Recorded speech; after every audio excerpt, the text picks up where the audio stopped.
coming, the sun's zooming in, meltdown expected, the wheat is good there, engines stop running, but I have no fear, 'cause London is drowning.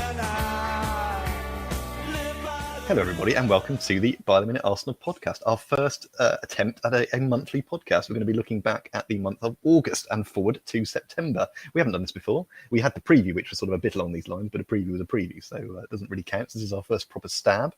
I'm glad to say we have a full house. So I am Matt H, and we also have Matt V. Hello, Matt. Hello. I think in our preview we went into this month with pretty low expectations, so I think that has helped everyone's mood regarding our results so far. Yes, this is true. We'll get to that in a bit. I'm delighted also to say that we have Pete. Hello, Pete. Hello there, Matt. And yes, quite agree. My low expectations have been met. Yes, it's good. Yes, we couldn't get you on last time, but it's. I think everyone, let's face it, probably had pretty much the same expectations. But we're not going to go through every game individually. We're going to have a look at sort of some themes and ideas, and then we'll move on and looking forward to September, and we will each make some predictions as well about that.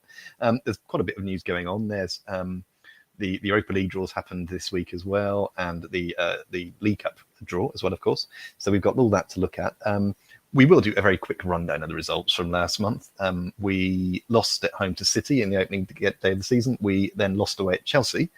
Well, that was a little closer, 3-2 that one. And then we beat West Ham 3-1, although West Ham were perhaps a little more challenging than we thought they would be. But there we are then with 3 points on the board. We're somewhere in mid-table. I haven't really looked in detail. I suppose let's do a very quick thing from both of you then about how that month has gone. I mean, the results are probably sort of what was expected in terms of tricky games against those two, if you like, big teams, and then a win against West Ham. Just very quickly before we get into more detail, a sort of overall feeling, is it sort of, let's start with Matt, was it sort of what you expected? Yeah, I think so. I think it's shown that it's going to take a while for Emery to get what he wants from the squad. I think some people on Twitter might be under the impression that as soon as Wenger left, we were suddenly going to be winning everything and challenging for titles. But I think that we've shown that there are still some problems.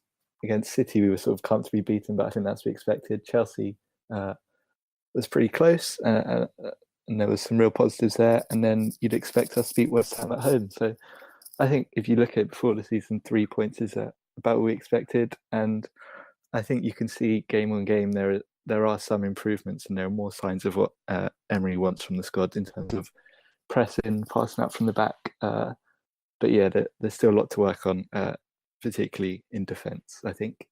Yes, well, defence is one of my themes. With it, we'll come to it in a bit. Pete, same kind of question there. I think Matt's right to note that I think most people understood it. This wasn't all going to change overnight. But in terms of what we've seen in those first 3 games, was there anything in particular that was of interest or surprising, or was it sort of, it's far too early to say, really? Although obviously that's exactly what we're going to try and do to a small degree. Yeah. Yeah, I agree with Matt. I think I'm a bit more disappointed than he is. I think we were promised in effect that another manager would be able to get more out of these players and this squad and a new system and hard work, etc., than Wenger had been doing. And in these first 3 games, I don't believe that's the case at all. And yeah, okay, I'm willing to accept that the guy needs time, and I've got nothing against him. He seems a very reasonable guy, and it may well come about. But I think maybe one would have expected to see a bit more of an improvement, the way people were talking about a new manager before it actually happened. And I don't think we have seen, in fact, any improvement. We've seen some slight signs of potential optimism for going forward, but in those 3 games, I think we haven't played similarly to Wenger, but our results and outcomes have been very similar, and the limitations have been very similar as well. And so to that extent, I've been disappointed that we haven't actually seen more change, even in this short time. Okay, that's a good point. I think you're both making some interesting points there, and perhaps reflecting what a lot of people have thought, that we need more time, but there hasn't perhaps been even there hasn't been as much change as one might have hoped for, even given that it's still only very early days of the Emery regime, as it were. Well, let's move in then to something you've alluded to, both of you, I think, and the first area that I had as a theme to discuss, which is, you can probably guess, the defence. Up front, there seems to be things seem to be okay, should we say, at the moment, but that's almost been irrelevant. It's almost been overshadowed by the amount of discussion there's been about the defence, specifically the centre of defence, and specifically the support they're getting from fullbacks, but also from the central midfield players and all that kind of stuff. So, Matt, let's start with you. We touched on this when we did the Premier League podcast earlier in the week, but the defence has not got off to the stellar start we might have hoped, should we say? No, it's been awful. But I don't see how there could have been that much improvement because, just adding Socrates to it was not going to turn them all to be really impressive defenders. Mustafi still looks very shaky. I think I found it interesting and a bit strange that we haven't played Torreira yet, because I think he'd make a big difference. We signed him as a defensive midfielder to add what we need to our midfield in terms of protecting the defence and linking things up. But I can assume Emery's gonna ease him in, and we'll gradually see more and more of him. I think he's been quite impressive when he's come on, but that we've just been so open in defence against Chelsea. I know we got back into it at the end of the first half because of how well we attacked, but before that, the defending was hopeless. And against West Ham too, in that first half, they could have scored 2 or 3 as well. So I think, as Pete says, the defending has been pretty similar to how it was last season. Really, I don't think you can say there's been that much of an improvement, which is a shame. I hope it does improve throughout time, but I'm not convinced it's going to improve dramatically, because I think the main problem's the personnel rather than the tactics. So I think we're just going to have to hope that our attack can offset those issues that are going to be there for most of the season, I'd imagine. That's very interesting. I was going to come to Pete with the question, actually. When is it time for the current holders of the central defensive positions to be what's the word, relieved, try someone else, basically? I'm not sure what the best way of putting it would be, but yeah, because I take the point that there are other issues here. There are systematic issues, perhaps, or systemic might be the right word, but there is also, it seems, Mustafi's problems are not news, are they? They're not surprising anyone, but obviously they've stuck with him. What do you think in terms of trying new people or anything about the defensive issue? But again, a lot of people who were anti-Wenger were saying how another manager could come in and actually get Mustafi playing as a decent central defender. And it appears that hasn't been possible, certainly not in the first 3 games. Where I think there is plainly a problem that has been faced is the loss of Koscielny, because if Koscielny had been around, presumably we would have, and even though he is limited in the amount of games he can play, etc., had he been playing in at least 1 or 2 of these first 3 games, we would have seen a better defensive performance they have. So I think it is, as Matt says, a lot down to the personnel. But I think it does show that it never was about Mustafi not getting trained to be a defender or instructed how to defend. We have a problem with personnel at the back, full stop. And maybe it is time already to start changing that, but we haven't really got a lot of backup, have we? No, it's interesting because Emery has shown, even in this short period, that he is willing to make changes and do different things. Guendouzi playing, which we'll come on to later on, is obviously a factor of that. And he's banned fruit juice at the training ground, I believe. It was in the Metro or something. So, he's making those hard decisions. He's not... The Ozil thing as well, we don't really know what's going on there, but it seems he's not scared to shake things up. Although we will come on to that later on, perhaps. But, you do wonder what the depth is there in the defence, but they can't be doing much worse than what they are doing at the moment, I think, which is of concern, obviously. I was going to say something else. Oh, yes, Gary Neville in the City coverage. He was talking about Arsenal needing 2 to 3 transfer windows from now to get the team perhaps as Emery wanted, which is an interesting point in terms of the kind of length of time we might be talking about. Matt, I'm going to come back to you on that. Sticking with the defence really, but also any other issues that might come up with this, do you think and we don't know yet, so I appreciate you're going to be guessing a bit here, but is the team anywhere near what Emery wants it to be, do you think, ultimately? I mean, are the personnel there that he wants, or are we going to, if we come back in 2 years and talk about this, are we going to see really quite different changes, more than we would do in a normal, if you like, 2-year period? Yeah, I think ideally he's getting rid of quite a lot of the squad. I'm going to assume at some point Leno's going to come in and replace Czech if we're going to persist with playing out from the back. So I assume that'll be coming at some point. You know, I can't imagine he's particularly thrilled with many of the defenders. Midfield as well. He seems to like Guendouzi, and he has been impressive. But you know, likes of El Neni, Xhaka, it would be interesting to see how often they're played when Torreira's fully fit. And I'm sure ideally he'd like some wide players of any sort. We have, well, we had one, but Reece Nelson's gone out on loan, so we don't really have any. So, and especially with our policy in transfer windows, we're not going to have, you know, one summer where we spend 200 or 300 million. It's going to have to be gradually over a couple of years. And I think hopefully Emery gets the time, and I think we'll see more and more of the current squad shifted out, because I think you can tell just the way he's rotated them a lot. He's not scared to, you know, drop some people, make subs at halftime. You can tell, I think, that he's not hugely happy with a fair few of those players. And at the moment, I think we're struggling because, especially our defenders and keeper, they're not really capable of playing out the back in the way he hopes for. So, yeah, I think in a couple of years' time, if Emery is still here, I think our squad will look dramatically different. Well, that's interesting, and it's. I want to move on now a little bit actually to some of the newer players. So, Pete, we'll come to you for this one. Guendouzi, I think, has been a bright spot when I've seen. Now, whether he should be playing and being thrown in sort of almost at the deep end, you could say, having not really had any experience at this level before, might be a different question. But he certainly seems keen, put it that way. But should he be playing instead of Torreira? I mean, do you have any thoughts on this? Again, as we keep saying on this pod, based on a pretty short time span. Well, it's peculiar, isn't it? Because we don't know why Torreira hasn't been starting these games.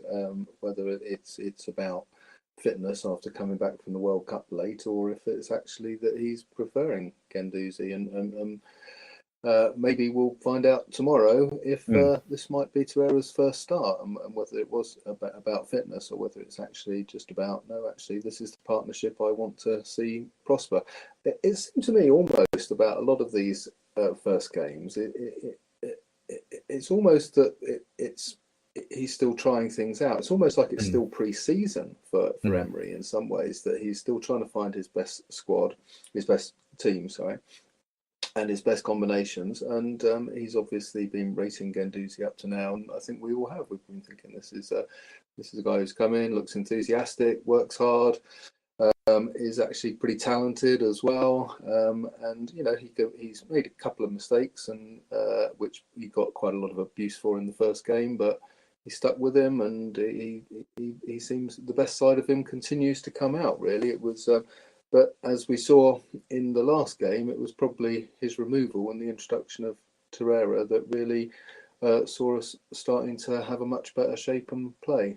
So I don't know, maybe it's just the fact that he's young, and at the moment his enthusiasm is getting us through, but actually he's not quite experienced enough to really know what he needs to be doing. And someone like Xhaka may play better with Torreira, so maybe we'll find out a lot more about Emery's approach to him tomorrow. Yeah, it's going to take a bit long. I think it's an interesting point you make about sort of an extended pre-season. Plus, something that occurred to me as you were talking there, we've seen other players. I can't think of any examples now. I'm sure we've seen other players who've come in from nowhere, played really well for sort of a month, and then sort of slowly drift away, and you don't sort of see them again anymore in a number of positions. And you sort of hope this doesn't happen to him, but it's like an experiment almost. Managers trying it out, see how it goes, and then we'll go on. I mean, I was quite excited when we signed Torreira, and I read a bit about him, and I thought, yeah, this sounds like just the kind of guy we need. And then he's not playing. And Leno, as you say, another big signing for us, spending that much on a goalkeeper, you know, it's a big signing. And again, not playing. Now, I think it's really different reasons for that's why the two aren't playing. We can't really guess them now, but. I hope with Torreira it's a case of being eased in. You can't do that with the goalkeepers. There's got to be something else going on. But Guendouzi's done fine, but he doesn't seem to add to our defensive solidity, would we put it that way. So I think that's why. I think with Leno, it's got to be the fact that he didn't feel he could take Czech out immediately, and he's playing Czech until, and he's giving Czech a chance to prove it, because presumably he is the better goalkeeper. He may not be the better football player, but he's the better goalkeeper of the two, and I think he understands. Certainly, the way our defence is at the moment, you want your better goalkeeper, don't you? Not the better footballer in goal, as far as I can see. So he's got to stick with that until at least we get the defence sorted out, and then maybe at that point you can play a better footballer in goal rather than a better goalkeeper. Good point. I wasn't going to mention the attack because we'll move away from the defence. I think we've covered that and the new players. But Matt, I'm going to come to you. Just the frustration with those. It was a couple of blindingly clear misses, if I'm using that word correctly, at Chelsea in particular, Mkhitaryan and Aubameyang. Aubameyang doesn't really seem to have got going yet. Is there something we should be concerned about, or is this just one of those things? I'm sure he will get going at some point, but yeah, he has been a bit off it so far, missing chances that you'd expect. And I think Lacazette's been really impressive when he has come off the bench. I think he's made an impact in pretty much all of the games, and it'd be interesting to see if Emery, like he did in pre-season, considers playing both of them. But I'm imagining Aubameyang at some point, because of how good he was last season, is going to start scoring. Behind him, I think Iwobi's actually been really good when he's played. Yep. Probably not someone who we expected to get a huge amount of game time ahead of those around him. But he's obviously been helped by Ozil's been not playing for one game. Ramsey didn't play against Chelsea. So he's given everyone a chance. Mkhitaryan's been okay. I mean, we've scored 3 against West Ham and 2 against Chelsea, but I don't think our attack's been particularly impressive for longer periods than about 20 minutes, really, at all. I think we've struggled a fair bit.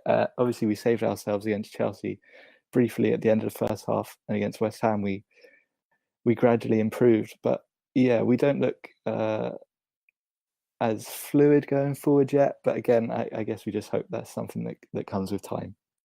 Yes, true. Yeah. Sorry, Pete, go on. I was going to ask, were you at the West Ham game?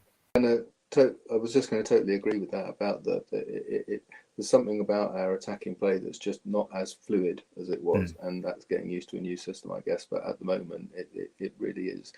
It's almost staccato, isn't it? That when it happens briefly, and there's just no fluidity there. I still think our most threatening approach is still coming down the side. Is our fullbacks, is Monreal and Bellerin going so far forward? But as we've alluded to, that's causing problems further back, and I'm not sure that seems to offer us the best chance up front. But as we know, that's leaving problems. So, Pete, I was going to ask you one thing before we moved on. Were you at the West Ham game?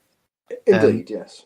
You were, and oh right, and well, I'll let you off with Man City because I don't think anyone's probably expecting too much for that game. West Ham, I just wonder, at 1-1, was there, or behind for that matter, was it building frustration? Was it a case of, we've seen all this before, and I know you can't possibly judge what 60,000 other people were thinking, but you can get an idea of the atmosphere in the stadium. I just wondered if there was anything in particular that struck you. No, I didn't think so. Actually, I think people, as you say, people are used to it to some extent. And no, I didn't get it wasn't the way it would have been before. I think I would. Right. Okay. That's it might become that way should things continue, but at the moment, I think people were continued to be behind the team and weren't too exasperated, and we weren't behind for long anyway, were we? So it's only 5 minutes, and to be honest, you didn't notice a lot in that time. But just going back, I know we're not going to talk about the games individually particularly, but I think that we can do. I didn't want to be stuck with that. Even though our best result was a very worrying performance, actually, I think we could say that. Possibly our worst performance of the 3. Do you know what I mean? That in some extent we really did not deserve that win. Well, were West Ham better than we thought? Did we gift them opportunities? That's the other thing I'm not really sure on, because I didn't see the game. Plainly where you've got 2 teams who've lost both their opening games, they're both desperate to win, and I think so. West Ham would have been more up for it than they normally would, and they've got an incredibly good record at our place in the Premier League anyway. I mean, they've won 5 times, and they're the 3rd most winningest team in the Premier League at our place. something ridiculous like that. And I just thought that there were so many things that went in our favour in that game, particularly their loss of Arnautovic. And I think, not to say we were lucky, but it was certainly that there were a number of things that went our way, and I don't think we should. I don't think it's a sign of an improvement, the fact that we won that game, because I think, if anything, we were much better in the Chelsea game, even though we lost that. Okay, no, point taken. I mean, I know I did see some highlights from West Ham, but I was unavailable to watch it completely as I normally try to. But yeah, it sounded worrying in terms of the chances West Ham had, and particularly what we were saying about the offensive play, that in that game, as far as there was very little fluidity, and our goals when they came were nice goals, but we were all over the place at the back, and very fortunate that West Ham didn't take further advantage of us.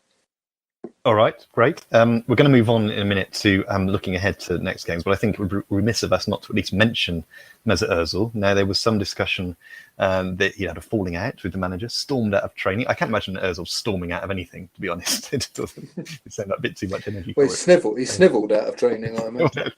Maybe that was it. He had a cold, remember? Well, the club were very quick, and Emery was very quick to say this is rubbish, essentially. Which I thought, then he said, speak to the doctor, speak to blah, blah, blah. Matt, come back to you on this. How can I put this? Do you think there's anything going on? Do you think Ozil is 100% happy? Let's put it that way. I mean, there was talk about this idea of the Germany situation having an effect in some way. Obviously, we don't know. We don't pretend to have a line into the club or anything. But I just wondered if you had any feeling in your water, as it were, about this situation. No, I don't think it's very serious. I think I saw something saying Emery tried to sign Ozil last season for PSG in January, and they met face to face. So he's clearly a fan of him. I think Ozil's good enough to play in any system, regardless of how much pressing he'll be asked to do. And I think against Chelsea, I know he wasn't particularly impressive on the ball, but I think he really did work very hard. And I imagine he'll come back into the team tomorrow. We've now got a run of, on paper, easier fixtures, which is usually the type he does well in. So I don't think there's any problem there. And I think he's another one who, as he gets used to the system, I think he'll improve. He'll obviously benefit if Aubameyang starts scoring some chances that he lays on for him. So yeah, I don't think there's any problem there. I'm sure it will be all fine.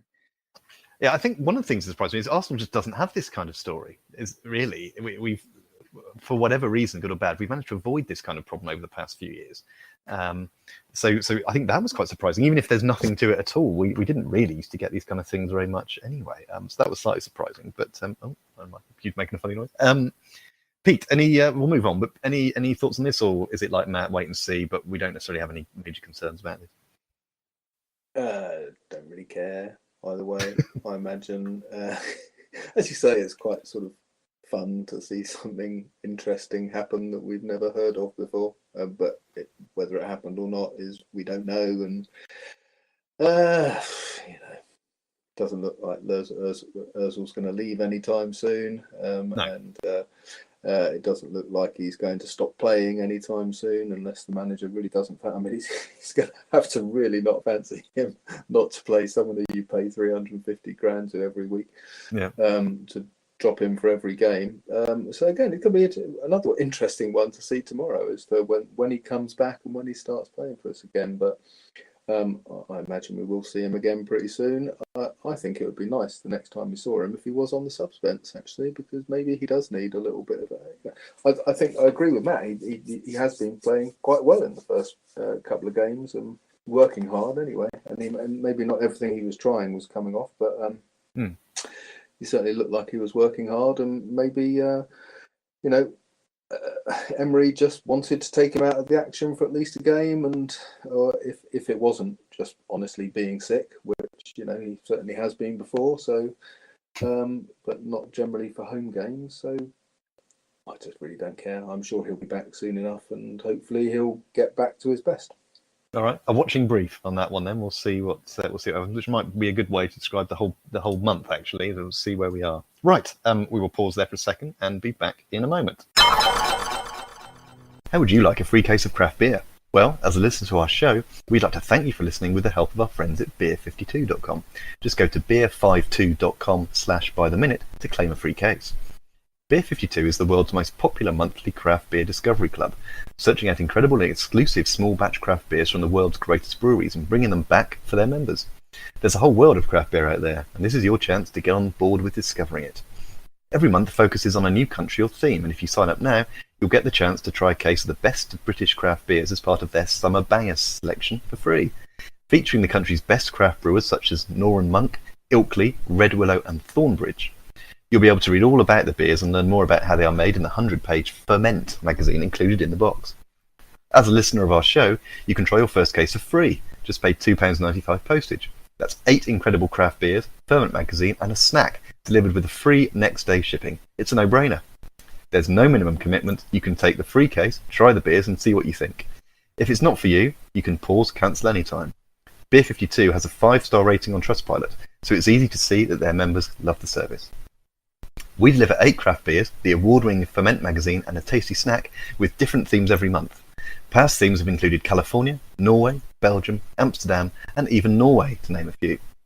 Compare and contrast these incredible beers with the help of the tasting guides in the 100-page Ferment magazine, featuring interesting articles about what's in the glass from some of the best writers in the beer world.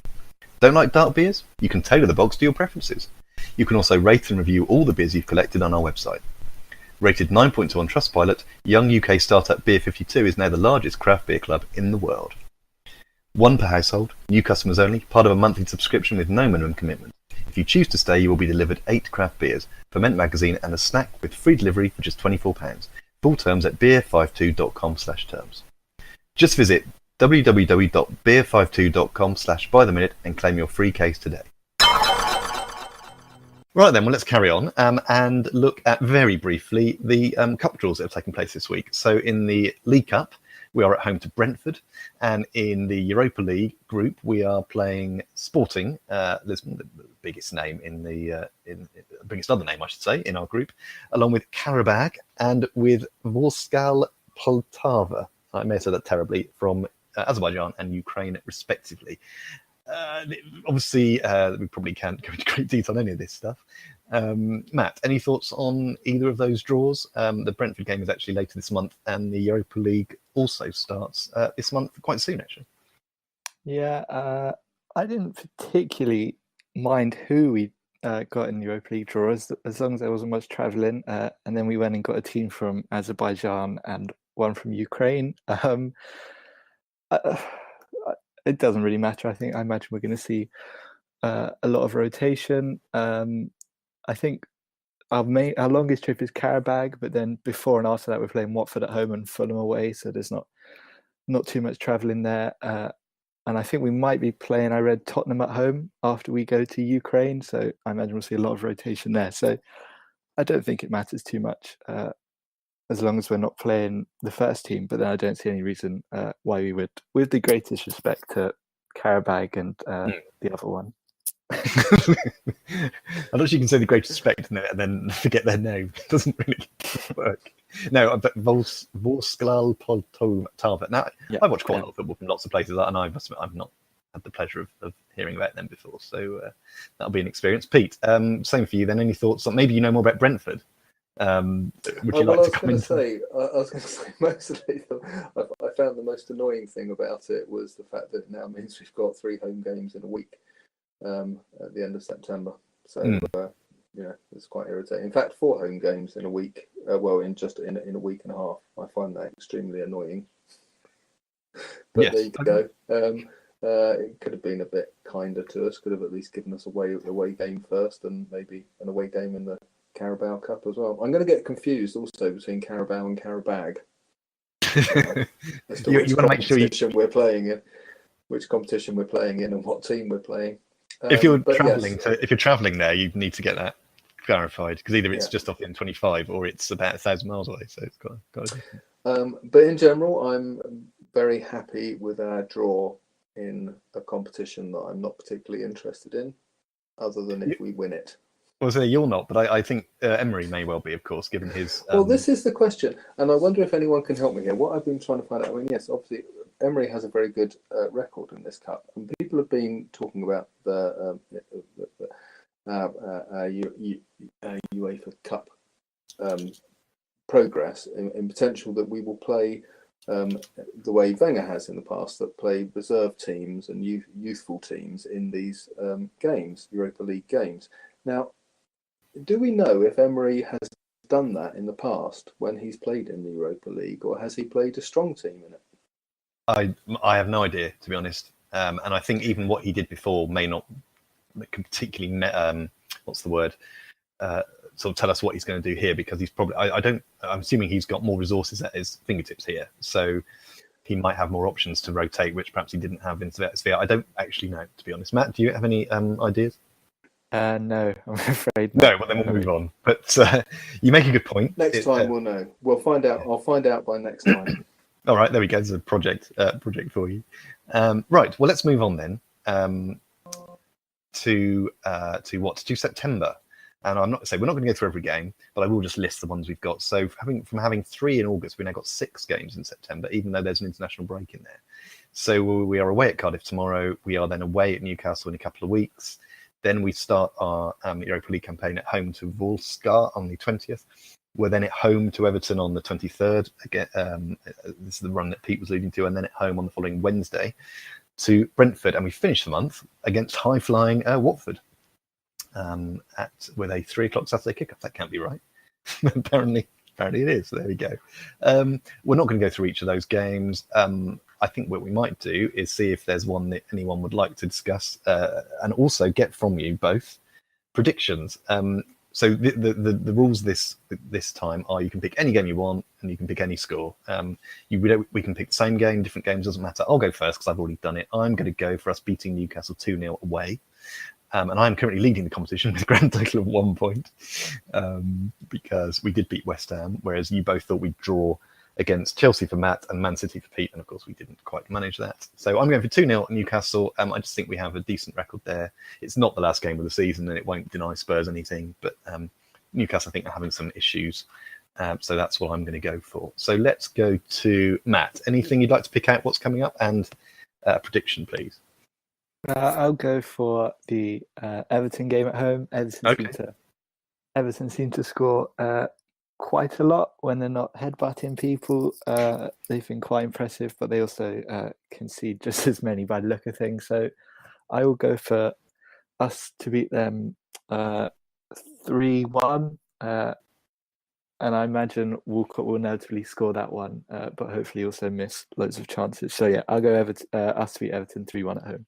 I was going to make a joke about him, actually. I'd completely forgotten because of his. I thought we should keep an eye on that player because of that great goal he scored last week, which of course was not something that happened too often. Let's say very rarely did it happen when he was an Arsenal player. Pete, what do you? Anything in the coming month that tickles your fancy, and what's the prediction, please? We can have anything, can we? Including you can pick any of those games. Cup. You can pick any of those games. Well, I like to know whether I've done it or not quite quickly, so I'm going to go Cardiff tomorrow, and I shall say 2-1 to the Arsenal. 2-1 to Arsenal. So we've all gone for Arsenal wins in 3 different games. So we're already suggesting a better month than we've had. So 2-1 for Cardiff tomorrow. Sorry, 2-1 to Arsenal against Cardiff tomorrow. Well, thank you. So we've got wins aplenty coming in the next month. Then look forward to that. Well, I would have gone for Everton, but I wouldn't have predicted a win, so that's why I didn't. Yeah, I was slightly surprised. I think Matt's been quite brave there because Everton looked like they would be quite useful at the moment. So easy win. Oh, there we go. He's off now. Nothing can go wrong now, etc. All right then. Well, that's great. I think for the moment then, how long have we been going on? Probably just about the right kind of time. Yeah, I think we've been enough. Matt, is there anything else you'd like to say about the previous or coming months? No. Hopefully the players left during the international break work hard and get to know the system a bit more, and we'll see increase in improvement over the next month. Yes, because we're not doing this weekly, I'd sort of forgotten about that international break. I mean, it doesn't really make any difference to us now, but yes, everyone survives it and yes, learns it depending on whereabouts they are. Pete, anything you'd like to pick up before we leave? Yeah, well, no, I need to say that, yeah, it's going to be an interesting month, and the one that I think will really tell us where we're going. I think that a whole month with that many games in it is really going to tell us something about this side and this manager, and where we may or may not go, much more than the last month has. So looking forward to it, and hopeful as ever. Yeah, well, very good point. That I think we've been very careful with. There's lots of caveats when we've done this pod about what might be coming up in the future. What's already happened, I should say, in August. But I think by the end of September, October, November, whilst we're not expecting things to necessarily change, so in just sort of 2 or 3 months, I think we'll have more of an idea, perhaps, of the direction of travel. If I can use, excuse me, that horrible sort of manager speak word. Right then, well, in that case, we'll wrap things up. So, Matt, thank you very much for your company. Thank you. And Pete, thank you also to you. It's been an absolute pleasure. Good. Again, that's lovely. And we will hope to continue our pleasure. It's starting to sound weird now.